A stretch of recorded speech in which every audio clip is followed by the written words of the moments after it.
Coleção Especiais Patrimônio Cultura e Arte. Apoio, Secretaria Municipal da Cultura de Fortaleza. Olá, seja bem-vindo a mais um episódio do especial Patrimônio Cultura e Arte. Prepare a sua fantasia. Hoje vamos falar sobre uma das tradições mais comemoradas em nossa cultura, o Carnaval. O saudosismo dos antigos carnavais e o retorno do Carnaval de rua, principalmente em Fortaleza, estarão na comissão de frente do nosso programa. Então, que comece a folia do especial Patrimônio Cultura e Arte.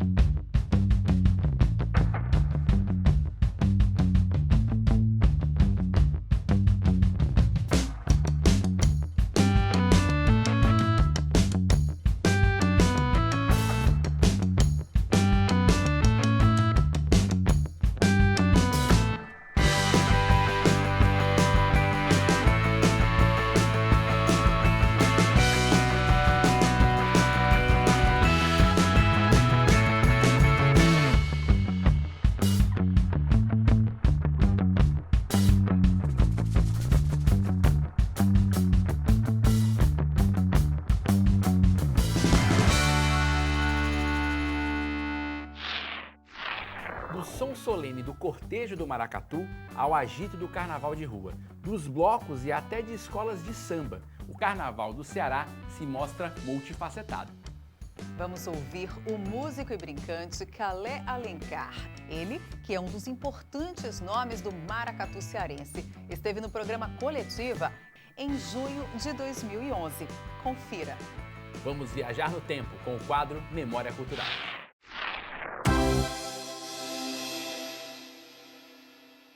Nosso convidado de hoje é talvez o mais apaixonado pesquisador da música nordestina. O cantor, compositor, produtor e carnavalesco Calé Alencar vinha agitando a cena musical cearense há pelo menos 3 décadas, sempre incentivando e participando de projetos coletivos. É adepto da cartilha de Gilberto Gil, que diz: existem muitas maneiras de se fazer música popular brasileira e eu prefiro todas. Pois Calé Alencar prefere todas e mais algumas. E dessas todas e mais algumas, tem um carinho especial pelo maracatu. Não por acaso, é auto-intitulado Tirador de Loas do Maracatu Nação Fortaleza, uma das estrelas do carnaval na Domingos Olímpio. Para a festa ficar completa e os tambores rufarem mais alto, só faltava o seu time de coração ter ganhado o primeiro turno do campeonato cearense. Uma pequena desafinada que não tira a alegria do mais empolgado brincante cearense. Para entrevistar o Calé Alencar, nós convidamos o jornalista Dalton Moura, que é assessor de comunicação da Secretaria de Cultura do município de Fortaleza, Oswaldo Barroso, que também é teatrólogo e integra a Comissão Nacional do Folclore, e também o presidente do Maracatu Nação Baobá, Raimundo Prachetes. Pois eu vou abrir aqui a rodada de perguntas com uma perguntinha básica, acho que você já falou disso 1000 vezes, mas esse apelido, Calé, veio de onde? É de origem francesa? Como é que é isso? Bom, o nome Calais, né, na verdade é uma cidade lá no norte da França.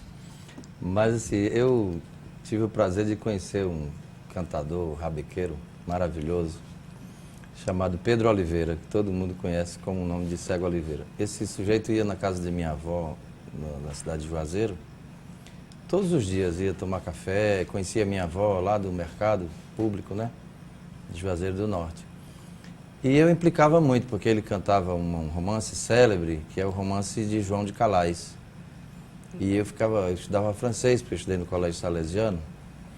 Então eu ficava teimando com a minha avó que a palavra pronúncia estava errada, né? Eu dizia, olha, não é Calais, não é Calais, o cego está cantando errado. É Calais o nome da cidade. Corrigir o Cego Oliveira. Né, como diz o cearense, querendo me amostrar, né? Mas não era. Ele estava certo, o romance é de João de Calais, porque como o povo às vezes fala a pronúncia errada, mas fala correto, né? Porque é a história oral que vai se reproduzindo. E aí minha avó ficava brincando assim, esse Calé e tal, e aí pegou. Quando eu realmente resolvi assumir a minha carreira artística, achei que esse nome de Carlos Alberto era um nome assim meio de cantor de bolero que eu conhecia na época, e minha mãe era fã de Carlos Alberto, mas achava que não combinava muito comigo, não. E aí eu também trabalhei produzindo palavras cruzadas, a gente tinha que assinar com um pseudônimo. Aí me lembrei desse Calé e comecei, e aí começou daí. Depois já... Calé, essa evolução que houve na sua vida musical a partir de 95, né? Foi quando você entrou participar do Maracatu, né? E houve uma revolução enorme, tanto no Maracatu como na parte musical, onde houve a mudança de bateria, que você passou a ser chamado de batuque, né? Passou a ser tirador de loa, e essa revolução enorme que você fez com a gravação de vários CD, onde a musicalidade de loa, de maracatu em Fortaleza supera hoje Recife. Pois é, a gente tem até os CDs aqui do Calé, vou ficar mostrando aqui, mas Calé... esses mais recentes, eles têm essa tônica que o Praxedes colocou agora, Uhum. que é criar um repertório, né, de referência, de um ritmo que é tocado em Fortaleza, com uma característica, né, uma peculiaridade fabulosa assim, da nossa musicalidade. É um ritmo que você não encontra em outro lugar do Brasil. A toada de maracatu de Fortaleza, ela tem uma identidade, inclusive até tem um instrumento que só existe em Fortaleza, que é o ferro. Só existe aqui. Então eu me lembro uma noite inteira que eu conversei com o Oswaldo no Crato, quando a gente estava começando a se enfronhar nessas histórias do maracatu de Fortaleza, né? Que você escreveu um artigo tão interessante, né, naquele início. O maracatu cearense é tão legítimo quanto o pernambucano, uma coisa assim, né? E a gente conversou a noite inteira sobre essas coisas, que era, não tem nada, então vamos criar isso, vamos escrever para os jornais, vamos fazer música, vamos lá para dentro para poder sacudir isso e, né, criar um outro ambiente de efervescência e de contribuição nossa. Então eu tenho feito, são 3 discos que eu fiz da minha carreira individual, com um repertório de loas, e produzi mais 2 do Maracatu Nação Fortaleza, que acaba sendo meio que um disco meu, porque eu canto também as loas, sou o tirador de loas, como você falou, de lá. Mas assim, quando o Praxedes fala nesse negócio de 1995, na verdade a minha curiosidade já antecedia, né? Quer dizer, primeiro o fascínio de ver arte de rua, com um povo de uma maquiagem belíssima, um figurino lindo. Eu pegava um ônibus do Pan-Americano para ver o carnaval de rua e vinha uma negra sentada do meu lado, já toda paramentada, toda vestida, pronta para desfilar. E aquilo era fabuloso, assim, na minha cabeça de pré-adolescente, ver aquilo do meu lado e depois ver no espetáculo. E nesse período que eu estou falando, era só homens, né? Os brincantes eram masculinos, claro, desde os 70 tem. O que o Praxedes está dizendo, acho que é uma coisa interessante. Esse marco, talvez esse ano, 95, foi uma mudança, né? Foi um momento que aconteceu uma alteração. Mas no ano anterior, eu lembro que assim, porque é bom a gente lembrar o nome das pessoas que estão juntos também, né? Legal. Porque eu vou lá e canto, mas tem pessoas que me empurram para chegar lá, né? Tem pessoas que vão comigo. Então, em 1994, eu consegui um gravador analógico emprestado com Rosenberg Cariri. As fitas foram doadas pelo Roger Rogério, quando era diretor da Rádio Universitária. Eu fui com Zé Rômulo, com Aurora Miranda Leão e com Newton Fiore, para gravar os maracatus. E essas gravações, que foram de 1994, elas iriam ser colocadas em um CD 5, 6 anos depois. E a gente tem... A voz de Luiz de Xangô está lá no CD, porque eu gravei. Não tem voz dele gravada em lugar nenhum. Ele foi um grande maracatuzeiro, como diz o Paulo Tadeu. Do maracatu, Nação Verdes Mares, né? E tá lá. E tem outros toques também que foram gravados ali. O batuque do maracatu Vozes da África, daquela época, né? Que hoje não é mais, já mudou. Então, assim, em 95 eu fui e participei do maracatu dele, do Maracatu Nação Baobá, e fui assim com o maior prazer. E eu lembro o cuidado que o Descartes ligou para mim para convidar. Assim, você, aquele jeito dele maravilhoso, lindo, né? Você aceita participar, um cuidado assim, eu, claro, agora um negócio desse tão maravilhoso, eu cantar lá no maracatu, eu acho lindo. E ele com um cuidado danado, assim, se eu não ia, né, achar ruim e tal, se nada, eu vou na hora. E cantei uma música dele, que é uma música, um canto de amor aos orixás, E foi o maracatu chegou assim com uma rítmica. Mudou o ritmo de maracatu, né? E uma coisa interessante, assim, eu me apaixonei pelo batuque do maracatu na São Baobá. Depois eu compus 3 anos a Lua, do Baobá. E é um ritmo assim que mistura baião com batuque de baque virado e com uma coisa linda que é o balanceio, que é um ritmo que foi criado aqui pelo Aleardo Freitas e pelo Danúbio Barbosa Lima, aqui em Fortaleza, e o Lauro Maia trabalhou muito em cima desse ritmo, né? A gente está encerrando o programa, eu queria que você dissesse rapidinho como você espera que seja o Carnaval de 2012, o ano que vem. Olha, melhor do que o de 2011, né? E que isso seja uma ascendência, né, para todos os outros anos, porque se ficar desse jeito, a tendência é voltar lá para aquele tempo da ditadura, acabar mesmo, porque é complicado. Eu não gosto de dizer, mas no período em que eu fiquei na federação como presidente ou como vice-presidente, a gente tinha uma política de trabalhar o carnaval, num período em que era difícil. A gestão da cidade era tocada por pessoas que não estavam muito afim de olhar para esse negócio de artistas da terra, minhoca, essas coisas assim, pejorativas, né? E era difícil, mas a gente fazia, porque tinha uma trincheira ali que era o Cláudio Pereira, entendeu? Um sujeito que estava lá com uma cabeça voltada para um negócio, queria fazer, pelo menos o carnaval funcionava, a gente começou a trazer gente, um público lindo, sabe? 50 mil pessoas na Domingos Olímpicos, os jornais dizem isso, os bombeiros, a polícia. Um negócio super lotado, aí não tinha uma arquibancada ainda legal, não tinha uma estrutura, uma iluminação legal, mas tinha gente. Hoje tem luz, tem palco, tem arquibancada, depois que caiu fizeram uma melhor, mas está faltando o suprassumo, né? Que é o olhar com responsabilidade e com... Não é generosidade, é com gentileza, sabe? Assim, eu me respeito como fortalezense também. Do mesmo jeito que vocês estão brincando aí, brincando com uma coisa séria que pode nos representar e sair daqui como uma coisa linda. Todos os anos os maracatus de Pernambuco vão para a Europa. Eu fui para a Europa uma época com o maracatu e depois ele foi mais umas 2 ou 3 vezes, mas para um evento pequeno e voltou. Quer dizer, foi lá na Europa, mas também não tem essa repercussão toda. Nem lá e nem aqui. Poderia ter muito mais. E não é só na Europa. Você pode viajar o Brasil todo. E pode principalmente visitar o povo daqui. Na história recente do Carnaval em Fortaleza, um bloco tem se destacado, não só pelo resgate da música carnavalesca, mas porque mesmo fora desses dias de folia, eles continuam se apresentando, gravando e divulgando o seu trabalho.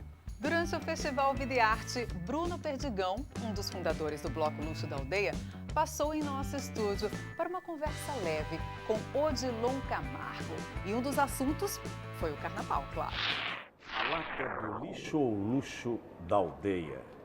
Bruno, luxo da aldeia, Bruno Perdigão, me diz aí, como é que essa história que começou em 2006? Depois eu quero aprofundar um pouco para saber a opinião de vocês a respeito de toda essa alegria carnavalesca fortalezense, cearense, nordestina, brasileira. Bom, tudo bom, Odilon? Tudo. Bom, em 2006 surgiu essa ideia a partir do meu pai, que já organizava outro bloco de pré-carnaval, é o Concentra Mais Não Sai.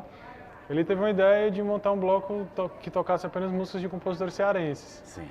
E aí ele jogou essa ideia para mim, para o meu irmão, a gente já tocava, tocava samba, já tinha alguma experiência com música na noite, assim, mas nada ainda muito profissional, digamos assim. E aí quando ele jogou essa ideia de fazer o bloco, a gente também já gostava muito de carnaval e a gente topou, né? Vamos botar para frente. E nesse ano teve o primeiro edital da prefeitura de apoio aos blocos de pré-carnaval, então a gente se inscreveu no edital. E quando a gente ganhou, foi aquele susto, né? Assim. E agora? Agora vamos ter que fazer. Agora vai ter que fazer. Sim. E aí foi muito bom que a gente começou a pesquisar as músicas, né? A gente já tinha uma lista de músicas iniciais, Sim. Mas à medida que a gente foi explicando para os amigos a ideia, muita gente foi chegando com sugestão e a gente foi vendo que a ideia foi pegando corpo, sabe? Tinha um, né? Tinha uma pegada boa. Tinha uma pegada boa, assim, o pessoal gostava muito quando a gente explicava.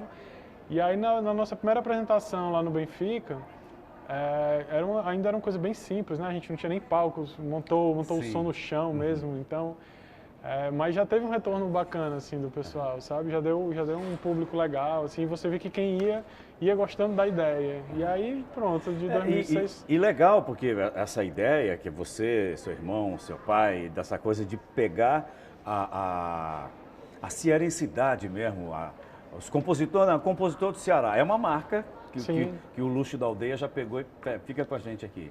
E que já era uma coisa que a gente observava em outros carnavais, que a gente já tinha ido, por exemplo, em Recife, Olinda, né, que eles cantam muitas músicas de lá, o Rio de Janeiro também. Na Bahia, a mesma coisa. Bahia, mesma valorizam coisa. cada bairro, cada rua. Então surgiu um pouco disso também, da gente ver que nessas outras cidades eles faziam isso, a gente, por que não, né? Por que não tentar isso aqui também, sabe? E qual a avaliação que você faz hoje, não só do Luxo da Aldeia, nesses, temos aí 12 anos, né, de história em 2018, qual a avaliação que você faz? Dessa coisa que era uma ideia, vamos fazer, poxa, se a gente compositor cearense e tal, para esse resultado que chegou agora, nós já estamos aí com 12 carnavais na bagagem do Luxo da Aldeia.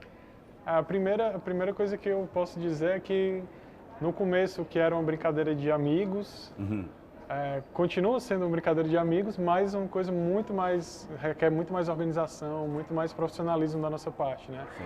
Então, se no primeiro ano a gente fazia uma festa para 200 pessoas, hoje a gente faz uma festa para 10 mil, 15 mil pessoas na Praça Ferreira.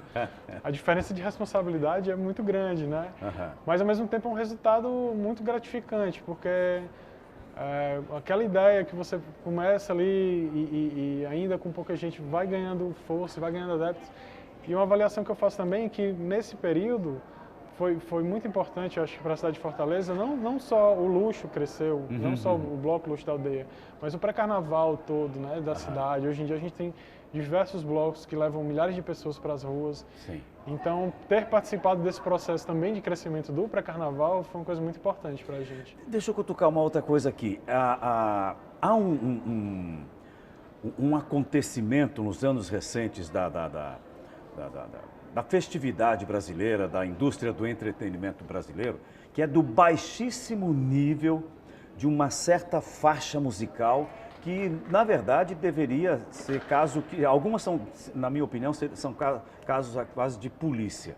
A gente ouve pelos bairros, no país inteiro. Eu pensei, num primeiro momento, eu estava ouvindo coisas assim lá em Goiânia. Não, será que é uma coisa de Goiânia? É para Salvador também, aí Fortaleza também. Aí depois eu fiquei sabendo, não, você está por fora, isso aí, você sabe do que é que eu estou falando. Letras que não deveriam estar na boca de ninguém e no ouvido de nenhuma criança tal. Como é que o Luxo da Aldeia se relaciona, não no sentido de se relacionar, com esse lixo musical que realmente o Brasil produz e que está aí, que mereceria uma outra abordagem por parte da população, das autoridades, do rádio, da televisão e tal?